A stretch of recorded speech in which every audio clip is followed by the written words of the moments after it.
You know, I don't like telling people this because it's very out of character for who I am. But I went through this weird phase in my early teens where I was morbidly fascinated by gruesome violence in entertainment. People dying in the most ludicrous and creative ways in these gross out gore movies. I'd watch like scene compilations on YouTube of stuff like Final Destination, Saw, Ghost Ship, Kill Bill, you name it. And I like to think I'm a pretty introspective guy when it comes to knowing every facet of myself, or at least trying to.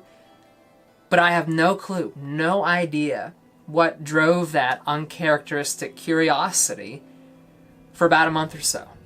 Because otherwise, I've always been pretty indifferent to violence in entertainment. I especially despise it when it's empty and cruel in games like Postal and Hatred. And you will not see me naturally taking evil routes in video games like Mass Effect and Infamous. I just don't do it.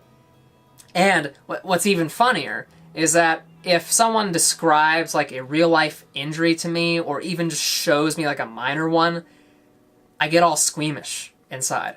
You know, a lot of people still don't get it today, but that's just one sign how there's a massive disconnect between people's attitudes toward violence fictionally and realistically.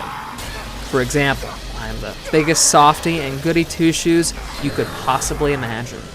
If I win a chainsaw duel in Gears of War, however, you bet I'll be excitedly cackling in triumph as my Lancer lacerates my opponent's torso in a shower of viscera. Anyway, you see? Dissonance. And I imagine that's completely normal. I hope. So, maybe it was me just being edgy during that phase or something. But I won't lie that violence can always be rightly entertaining. Mortal Kombat and Doom use it as satisfying catharsis by giving weight to impressive feats, whereas The Last of Us and Spec Ops The Line frame violence in emotionally powerful ways that force players to reflect on their actions. When it comes to God of War, that franchise falls into the former category, being goofily excessive and mindless. I remember thinking I'd never play the games when I was younger, so I watched all of the main trilogy's cutscenes just to see what happens with Kratos. I wish I hadn't, because, well, I got around to playing them all in time to play through the latest game that's proven to be a watershed moment for action-adventure games, boldly moving the franchise forward in every conceivable best way that I am not going to talk about now. That's for another day. Until then, I'm going to review each game with a new angle on A.D.P. reviews. The acronym has long stood for Analyze, Diagnose, Prescribe, but I've never taken those three pillars to heart. That changes now, with this series dividing any future videos into three sections. The first, Analyze, provides a historical overview of a title's conceptual development and impact on the game industry. The second, Diagnose, will be like my usual reviews without a rigid structure separating my thoughts on gameplay, visuals, and whatnot. In other words, points will flow naturally into each other. The third, Prescribe, will be a simple recap of my opinions with overarching pros and cons. No score. And that's it. With that being said, God of War rests among the most critically acclaimed and financially successful Sony franchises. Does the genesis of its success hold up today, though? Let's find out by recounting the origin of the man, the legend, Kratos, and see how he became a digital myth of epic proportions in his first outing.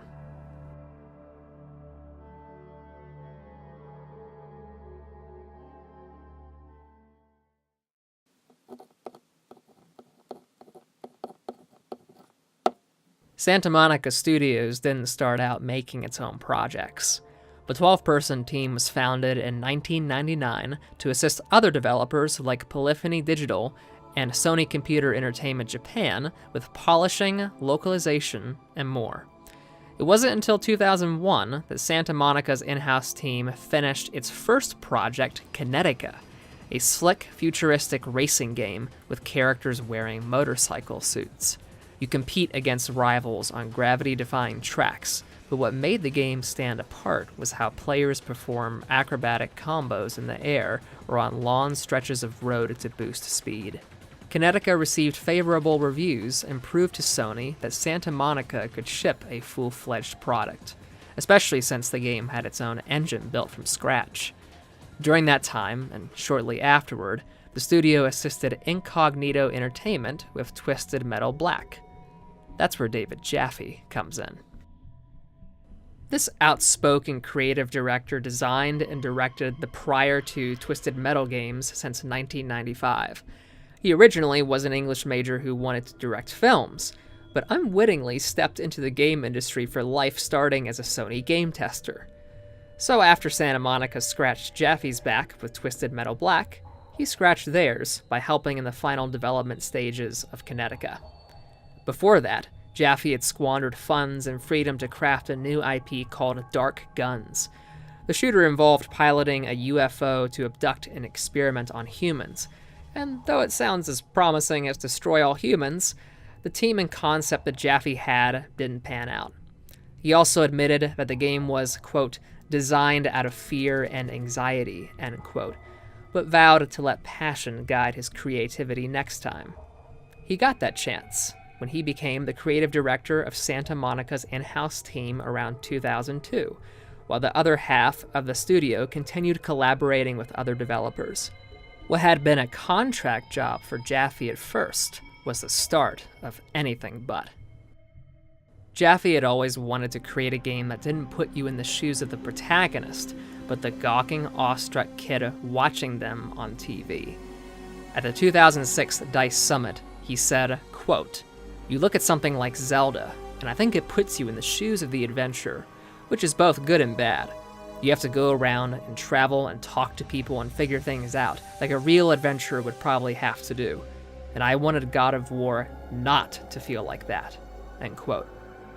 He desired a no-holds-barred experience where the player feels like an unstoppable BA on a grand adventure taking place within Greek mythology. That thematic angle came from reading Mythology by Edith Hamilton while he was on a trip in Japan. He dreamt of turning Greece's mythological icons and their gods' abilities into mechanics. He said, quote, "I went through the book with a marker, and anything that seemed like a cool player mechanic or story mechanic, I marked. By the end of the trip, my book was just filled with little check marks or boxes saying things like, 'So cool,' and 'We must use this,' end quote." The game was codenamed Dark Odyssey for a time, and aimed to show that the West could do right by the action-adventure and hack-and-slash genres. Dynasty Warriors, Devil May Cry, and especially Onimusha were the kings in the early 2000s that heavily influenced Dark Odyssey.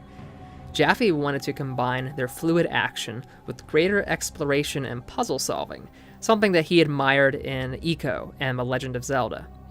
Other sources like the original Clash of the Titans film, Conan the Barbarian, Indiana Jones' Raiders of the Lost Ark, and brutal fight scenes and movies in real life.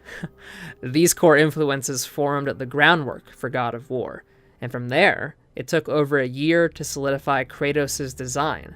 Reworking Kinetica's engine for a completely different game wasn't easy. The animation and combat were difficult to nail down. Jaffe said, quote, "I gained 40 pounds on this game. I did irrevocable damage to my marriage. It was a stressful experience. It was a hostile environment," end quote. In the game's developer diaries, several team members remarked how much of a frustration it was for them to come into work some days, sometimes threatening to boil over into fistfights. They laugh it off in retrospect, but I don't think it might have been far from the truth. Me and the team butted heads a lot, and there was this anger, I guess, that built up inside of me that I think I really transferred over to Kratos, and I look at Kratos now and it's like, that's me. The now head of studio, Shannon Studstill, said that in the middle of development, she asked Sony's Shuhei Yoshida for more money to finish God of War. He told her that her career was on the line, but the faith she claimed to have in Jaffe and her team at the time weren't misplaced. The game became the 11th best-selling PlayStation 2 game of all time. It not only received several awards at its E3 2004 showing, but also multiple Game of the Year awards and over $4 million in worldwide sales to date. Jaffe was right in observing that, quote, part of the hardship is what led to God of War being as successful as it was, but it was a real challenge, end quote. As unfortunate as it is, some of the most innovative, groundbreaking creations arise from extraordinarily tough circumstances. That's what God of War was for the action-adventure genre near the closure of the PlayStation 2's life cycle. You may ask, how so?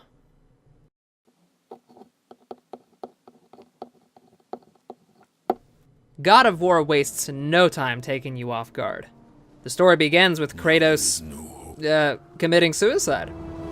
And Kratos cast himself from the highest mountain in all of Greece.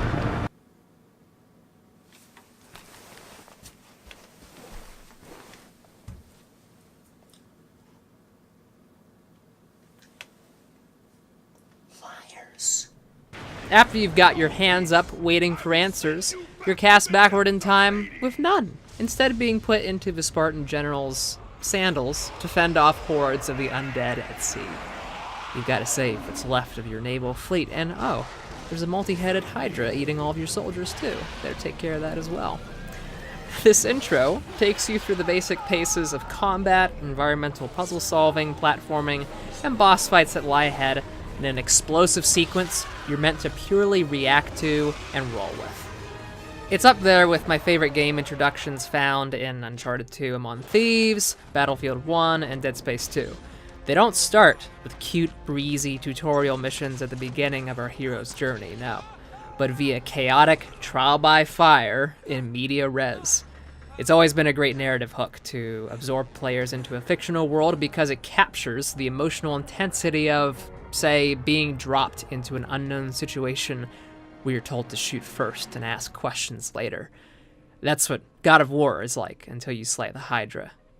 It's memorable, to put it mildly. You're then treated to an impressive cutscene with Kratos speaking to the Olympian god Athena. She tells him that his former master, Ares, the god of war, is leveling Athens to gain Zeus's favor. Since the king of the gods has ordered his ilk not to wage war with each other, the only way she can subvert this rule and save her city is to assign a mortal to carry out her bidding. Kratos only takes Athena's offer and sails toward Athens with the promise that she'll relieve him of these nightmares that haunt him. After arriving and fighting his way toward the city's center, Kratos finds an oracle who tells him the power to defeat Ares lies in Pandora's box. So the Spartan departs Athens in haste for the artifact. From that point forward, this serves as a setup for the rest of the game in Pandora's Temple, an intricate maze of death traps and endless enemies meant to break any warrior who dares to reach the summit. You'll notice how big this game is from the get-go. You're occasionally treated to panned-out establishing shots, which make Kratos look like a speck in comparison to larger-than-life places and characters. Sometimes you'll sit back and realize where you are and how far you've come and think, wow. It's the insignificance that further solidifies the power fantasy when you realize size doesn't really limit Kratos. The presentation of these set pieces is also aided by how the camera rarely cuts during gameplay. Cutscenes are the main exception, but when you're transitioning to new areas, rounding corners, or initiating a close-up for a QTE, the camera usually follows you in a pre-programmed path. It's a recipe for disaster because you could have some narrow hallway or random encounter with a terrible angle, but since everything is already laid out, there's almost never a moment where I found fault with the camera's placement because the developers knew when to pull in and out at all the right times. It should be said that God of War has visually aged with some polygonal edges to character models and environmental objects, but thankfully, the PlayStation 3 remaster largely does away with those things through a boosted resolution. Now, going back to Pandora's Temple, it's an unexpectedly long stay after being in Athens for a short while that culminates with a short return trip. I thought Kratos would be venturing to 2 or 3 more locales, so the temple kinda outstayed its welcome after a few hours, though the environmental stagnation is mitigated by the temple's depth and complex layout. Much like The Legend of Zelda's dungeons, you'll be reconnecting with prior areas and backtracking to unlock other areas that have been taunting you. It's partly why the game constantly feels like it's flirting on the fringes of non-linearity. It's against the trends of today, but I'm a big fan of linear experiences. Especially when they let players go off the beaten path a little bit, maybe complete a set of objectives in any order they wish, and stuff like that. It gives you a sense of freedom without allowing you to get overwhelmed or feel lost. Because God of War is by no stretch of the imagination open world. It's definitely a linear experience, but it gives a little leeway here and there so it doesn't feel on rails all the time, and that's nice. The game's balance of challenges leaves much to be desired with puzzles. There's the odd brain teaser here and there constructed around sorting or order, but these are vastly overshadowed by combat challenges disguised as puzzles that test your speed and versatility. You've got narrow hallways and big arenas, some of which are static while others are moving. One place requires you to sacrifice a hapless man while dragging him up a hill while pausing at strategic points to fight enemies. There are others with timed encounters where you'll be crushed, dropped into a flaming pit, and good stuff like that if you don't finish off enemies quickly enough. There's even an area where you have to kill centaurs within these magical moving circles, or the brutes will endlessly spawn. In between the usual combat scenarios with no frills, these special variants are never replicated to ensure that too much repetition doesn't set in. They're not puzzles to me, though, as they've been erroneously labeled before, in my opinion. The lack of puzzles shows in how heavily God of War leans on its start and stop pace of fighting. There are enough enemy types for diverse groups that force you to play defensively on occasion, but this comes back to bite the fun of combat. Some encounters are so crowded and demanding that they stifle confidence in letting out a single move. This is especially true for groups of Cerberuses, that's one of those weird plural words, harpies, and wraiths that rely on overwhelming numbers and taking turns attacking to force you into endless blocking or dodging.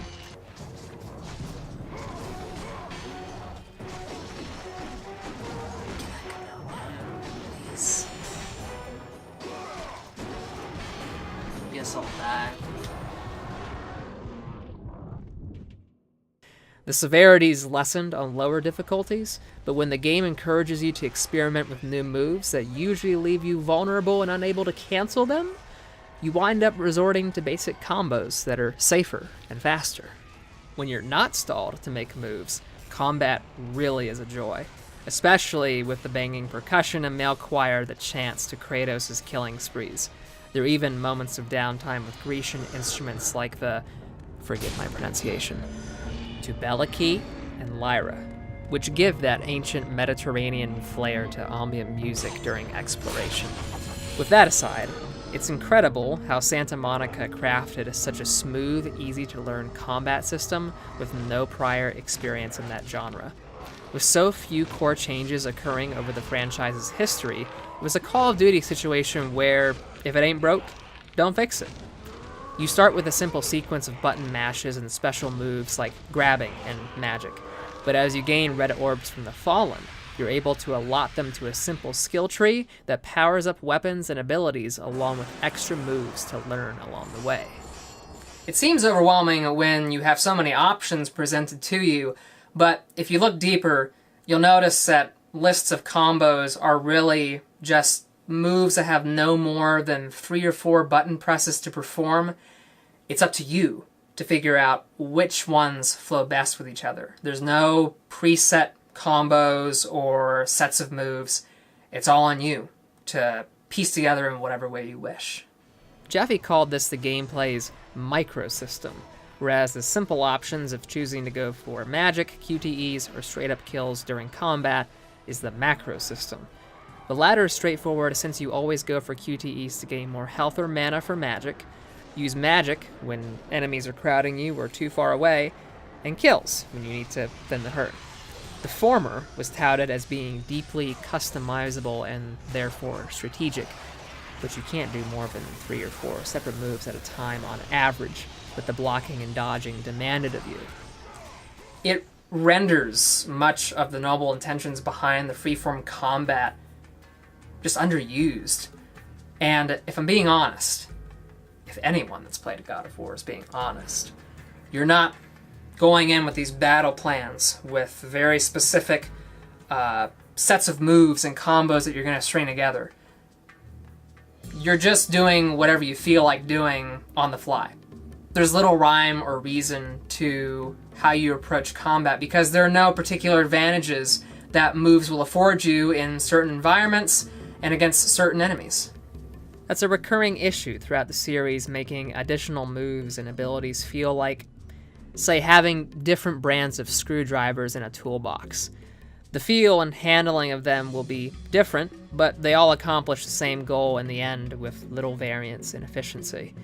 It's not like having a swath of tools like a wrench, hammer, plier, and what have you with your screwdriver. They're all unique and have equal yet varying purposes and application.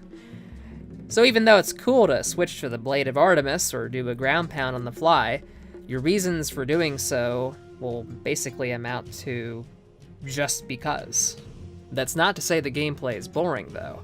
After all, if you want the player to feel like an unstoppable BA, it pays to present a myriad of actions to shroud the actual simple execution of them. Jaffe admitted as much. Quote, God of War is not innovative or unique, and that's intentional. Our system was so shallow that it forced the team to constantly create new content to trapeze the player from one area of interest to the next. I understand modular game design and the value of that, but I was feeling that if we didn't step outside those boundaries, at least for me, I was going to get bored, and I think that's where a lot of problems with the game came from. End quote. I can see this design tension, looking deeper into the combat's core. You can get by and play well without mastering much of anything, and that's a telltale sign of bloated features.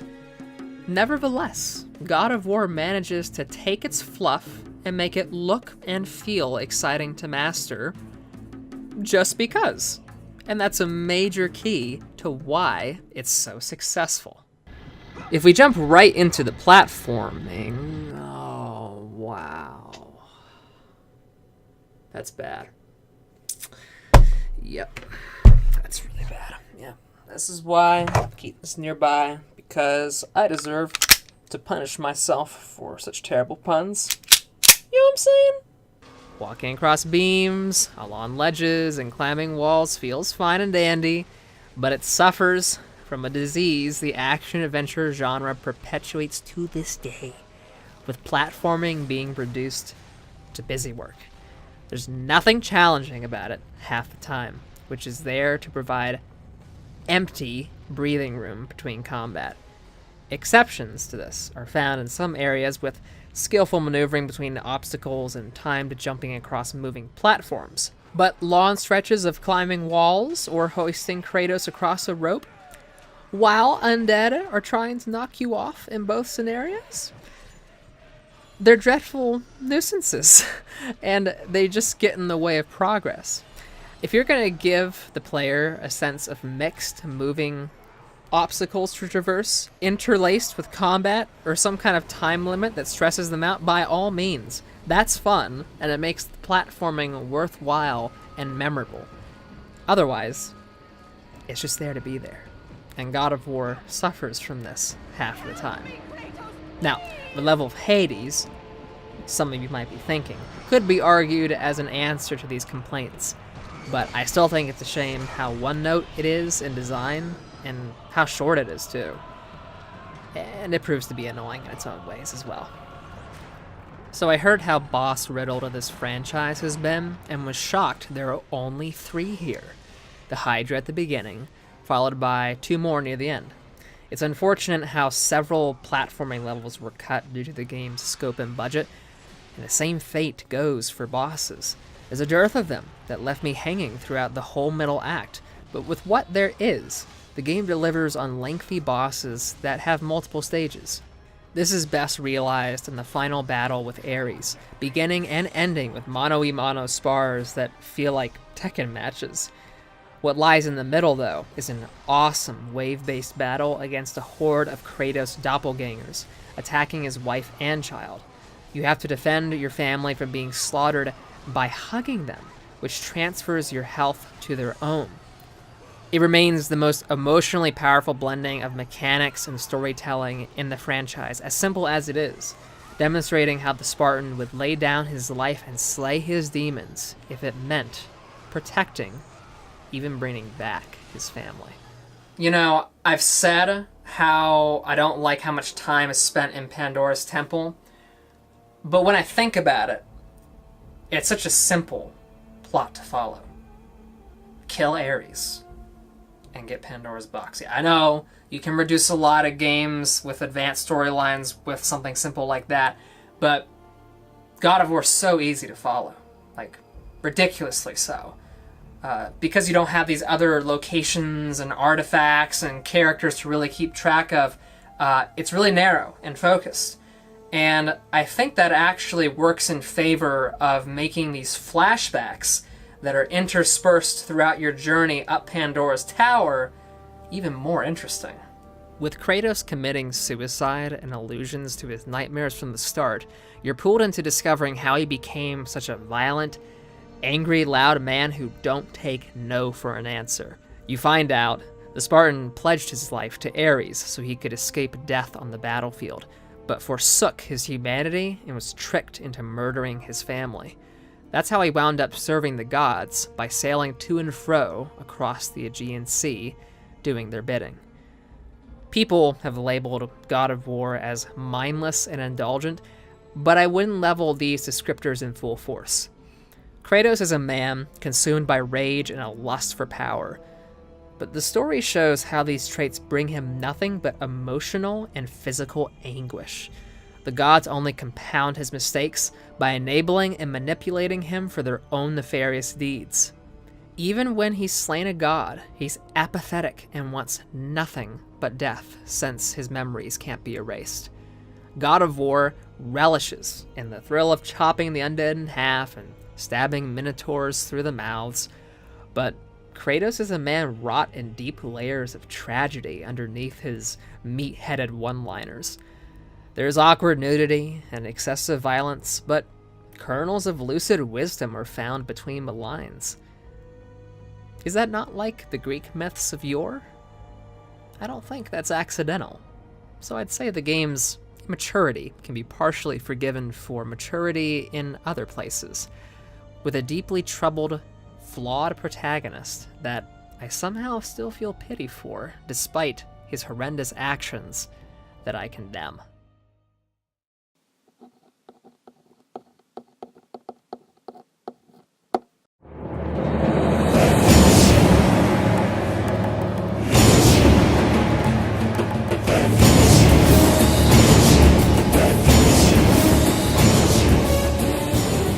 They say imitation is the sincerest form of flattery.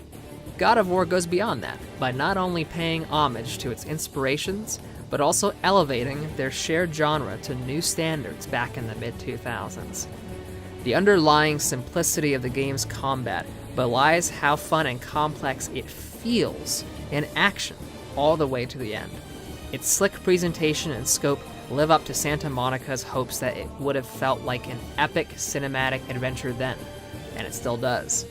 Even though the puzzles and platforming aren't much to shake a fist at, there's no doubt this game remains a technical marvel with a simple tale that genuinely surprises with its fascinating flashbacks and themes of tragedy. If anything, God of War succeeds because you can tell it's confident in its own vision and design. Sometimes that turns out to mean nothing for a game. But for Santa Monica, passion made the difference, with Kratos' ensuing legacy chained to a foundation that remains resilient. Man, I am so ugly. Kratos on the hand, man, my wunderbar patience. Yeah, I'm putting the finishing touches on my God of War A.D.P. review as I record this. But at this point, you've actually finished watching it. So, thank you for taking time out of your day to, look through it. I really appreciate that. Wanted to end the video on a more personal note. When it comes to, all the research and time that goes into making videos and, all the articles I do outside of YouTube, it's purely a labor of love. I don't really make any income from it at all. I'm hoping to someday, but that's the way it is right now. So, just in case if anyone out there might be interested, I've set up something called a coffee page, which you can check out somewhere on the screen right here. This is what it looks like, and I have a link in the description below. But basically, it's like Patreon, but without rewards, and it's only a one-time donation thing. So, let's say you want to throw $3 or $5 my way because you enjoyed this video. That's all you do, and you wouldn't, be giving recurring donations, and only if you felt obliged to. But I set it up, just because, if you happen to see some value in the content I produce, throwing something my way would definitely be super appreciated. It'd keep my motivation up to keep making these videos, writing articles, and all that good stuff. So, yeah, if you consider that, that means a lot to me. But in the meantime, thank you for watching my wunderbar patience, and I will see you next time for the God of War 2 A.D.P. review. Don't know exactly when that's going to come around, but it will. So stay tuned for that, and until then, take care.